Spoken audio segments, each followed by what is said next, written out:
listening to Full Circle Weekly News. These articles are compiled by Eric the Unready, and I'm your host, Moss Bliss. This is episode 359, covering week 12, March 18th to 24th, 2024.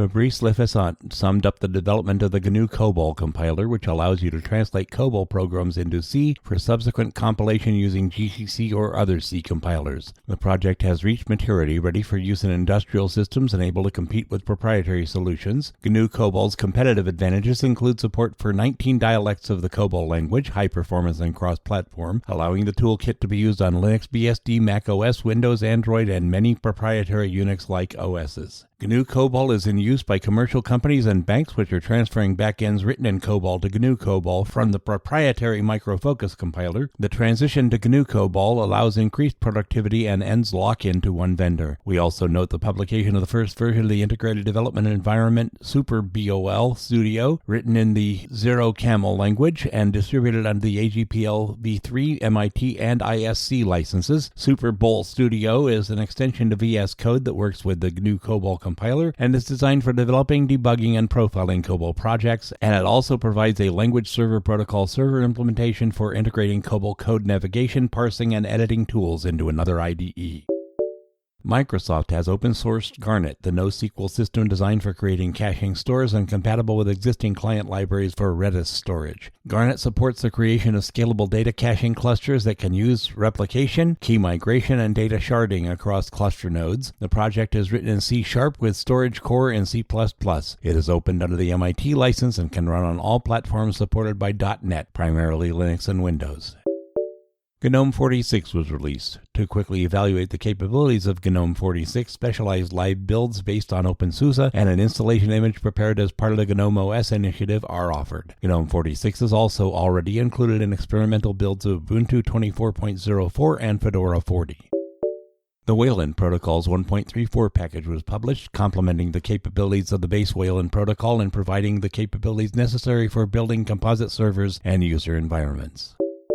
Redis Limited has announced a change in the license for the Redis DBMS that belongs to the class of NoSQL systems. Starting with the release of Redis 7.4, the project code will be distributed under two proprietary licenses, RSALv2 Redis Source Available License version 2 and SSPLv1 Server-Side Public License version 1 instead of the OpenBSD license. The change of license will allow the integration of proprietary modules into the main structure of future versions of the Redis DBMS with the implementation of advanced types and data processing engines previously offered only as part of the Redis Stack product. Old releases will remain available under the previous BSD license and can be used on the basis for creating an independent fork. Red Hat has begun work on the Nova project, a new open driver for NVIDIA GPUs included in the firmware and performed by a separate GPU system processor. The new driver is designed as a module for the Linux kernel and uses the Direct Rendering Manager subsystem. The project is positioned as a continuation of the development of the Nouveau driver for GPUs with GSP firmware used starting with the NVIDIA GeForce RTX 2000 series and may replace Nouveau. The driver code is written in Rust and uses several layers to develop video drivers in this language, which have not yet been accepted into the main kernel. Among the reasons for creating a new driver is the opportunity to achieve significant simplification compared to the Nouveau driver, thanks to the use of many ready-made handlers provided by the GSP firmware. Due to the need to support older NVIDIA GPUs, the Nouveau driver code is unnecessarily complex and inflexible, and significant reworking of the code base was required to solve existing problems. In response to the change in the license for the Redis DBMS, a fork was created named Redict, which will continue to develop the codebase corresponding to the release of Redis 7.2.4, the last one under the BSD license. Redict can be used as a transparent replacement for Redis 7.2.4, but compatibility with future versions of Redis is not guaranteed. The fork was founded by Drew DeVault, the author of the Sway user environment, the Hare programming language, the ERC email client, and the SourceHut collaborative development platform. Helwin Monier, the author of the Bad Wolf browser based on WebKit GTK, and the Pleroma platform for developing federated social networks, joined work on the fork. All new changes to Redict will be now made under the LGPL-v3 license. This way, the project will be able to port patches published by Redis Inc. for older versions of Redis under the BSD license, but patches and changes created for Redict under the GPL-v3 license will not be able to be ported to Redis. Nintendo blocked the main Suyu project repository on GitLab a day after the publication of the first release after a complaint was sent to GitLab about the Suyu project violating the Digital Millennium Copyright Act in force in the United States. An alternate repository launched on its own server using the ForgeJo platform, a fork of Git, as well as a repository with releases on the GitLab site and continued to work. The DMCA request sent to GitLab claims that, like Yuzu, the Suyu emulator is specifically designed to bypass technical security methods, and in the process uses illegally obtained copies of cryptographic keys to decrypt games and firmware. Despite the fact that extracting keys for decrypting games falls on users and is done using third-party tools, the very fact of decryption on the emulator site is perceived by Nintendo as an illegal bypass of technical protection measures, even if the user uses keys extracted from his own purchased copy. The KDE project has recommended against installing unofficial global themes and widgets for KDE following an incident involving the deletion of all personal files from a user who installed the Gray Layout theme from the KDE store with approximately 4,000 downloads. It is believed that the incident was not caused by malicious intent, but by an error related to the unsafe use of the rm-rf command. KDE global themes provide the ability to use plasmoids that run arbitrary commands, which can be used to delete files, among other things. When using constructs like rm-rf $var/* in code, a situation may arise when the $var variable is initialized, which will lead to the actual execution of the command rm-rf/*.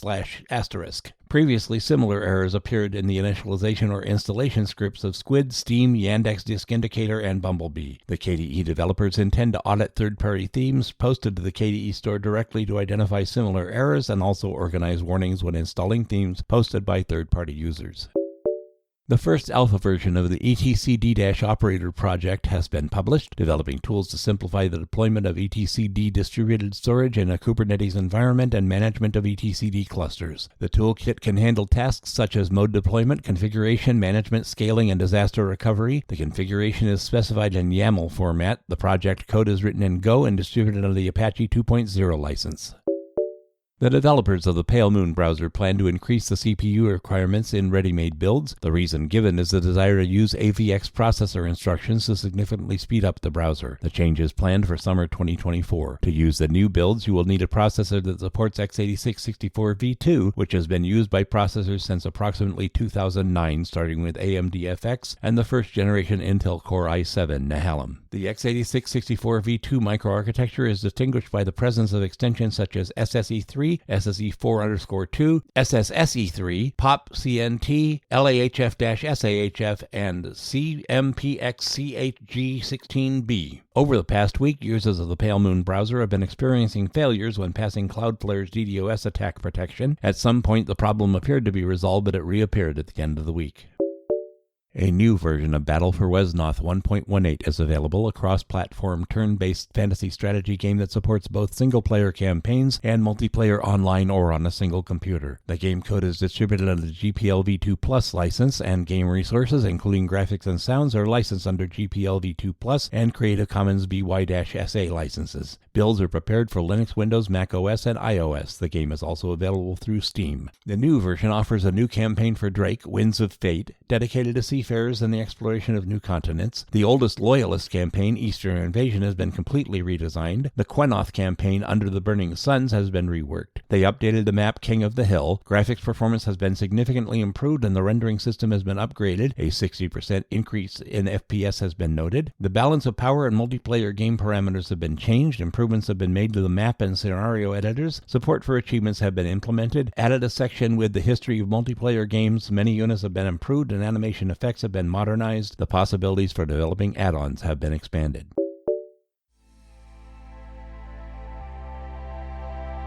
You've been listening to Full Circle Weekly News. For more details, see the next issue of the magazine at fullcirclemagazine.org or check the links in the show notes. You can contact me at bardmoss@pm.me. I'll see you next week.